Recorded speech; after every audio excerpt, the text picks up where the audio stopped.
राधे राधे दोस्तों। यह चैनल उन लोगों के लिए है जो शब्दों से ज़्यादा शांति को महसूस करना चाहते हैं। अगर आप भी उनमें से हैं तो चैनल को ज़रूर सब्सक्राइब करें। चलिए हम अपनी कथा को शुरू करते हैं। वृंदावन की वो सुबह जब हवा भी बहुत धीमी चल रही थी और यमुना का जल मानो किसी रहस्य को छुपाए बह रहा था। आज राधा कुछ अलग थी। ना कोई अलकार, ना कोई श्रृंगार और ना ही कोई प्रार्थना के शब्द। आज राधा मौन थी। आज राधा व्रत में थी। राधा का व्रत किसी शास्त्र में नहीं लिखा गया था, ना ही किसी ने उन्हें बताया कि यह व्रत कैसे किया जाता है। इस व्रत में ना दीपक जलाए गए, ना फूल चढ़ाए गए और ना ही किसी से कुछ मांगा गया। राधा बस बैठी रही, आंखें झुकी हुई, मन शांत। उनका व्रत प्रतीक्षा का व्रत था, क्योंकि राधा जानती थी प्रेम में मांग नहीं होती, प्रेम में केवल समर्पण होता है।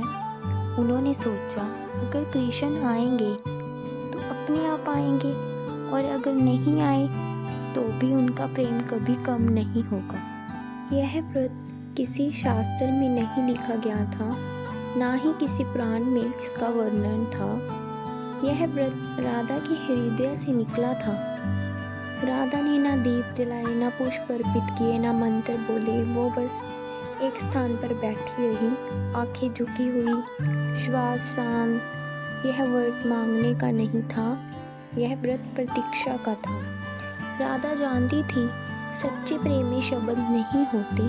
उन्होंने मन ही मन सोचा यदि कृष्ण को आना होगा तो वो स्वयं ही आएंगे, और यदि वे ना भी आए तो भी मेरा प्रेम कभी कम नहीं होगा, क्योंकि प्रेम सौदे से नहीं होता, प्रेम समर्पण से होता है। समय बीतता गया, दिन ढलने लगा। वृंदावन में सब कुछ सामान्य था, पर राधा का मौन असामान्य था। वह मौन धीरे धीरे वृंदावन की सीमाओं से बाहर निकलकर द्वारका तक पहुंच गया। द्वारका में कृष्ण का मन आज कहीं टिक नहीं रहा था। बंसी हाथ में थी पर सुर नहीं निकल रहे थे।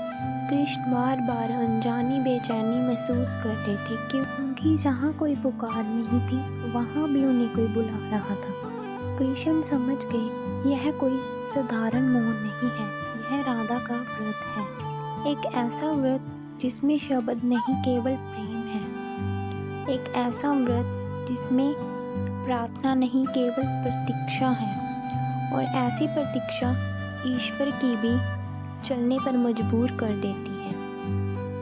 कृष्ण ने वृंदावन की ओर अपने चरण बढ़ा दिए। जब वे पहुँचे तो राधा उसी तरह शांत बैठी थी। उन्होंने ना कोई आश्चर्य किया, ना कोई प्रश्न, मानो उन्हें पता था कि मेरे कृष्ण जरूर आएंगे। राधा ने कुछ नहीं कहा, कृष्ण ने भी कुछ नहीं कहा, क्योंकि जहाँ प्रेम पूर्ण होता है वहाँ शब्दों की आवश्यकता नहीं होती। राधा का व्रत यही सिखाता है कि हर प्रार्थना मंत्रों से नहीं होती, कुछ प्रार्थनाएं मौन में भी पूरी होती हैं। और जब प्रेम निस्वार्थ हो तो ईश्वर को स्वयं चलकर आना पड़ता है। राधा ने भी कुछ नहीं मांगा, फिर भी कृष्ण आ गए, क्योंकि सच्चा प्रेम कभी खाली नहीं जाता। अगर ये कथा आपको भी अच्छी लगी हो तो आपको इस बात का ध्यान रखना है कि कभी कभी सबसे शक्तिशाली प्रार्थना मौन होती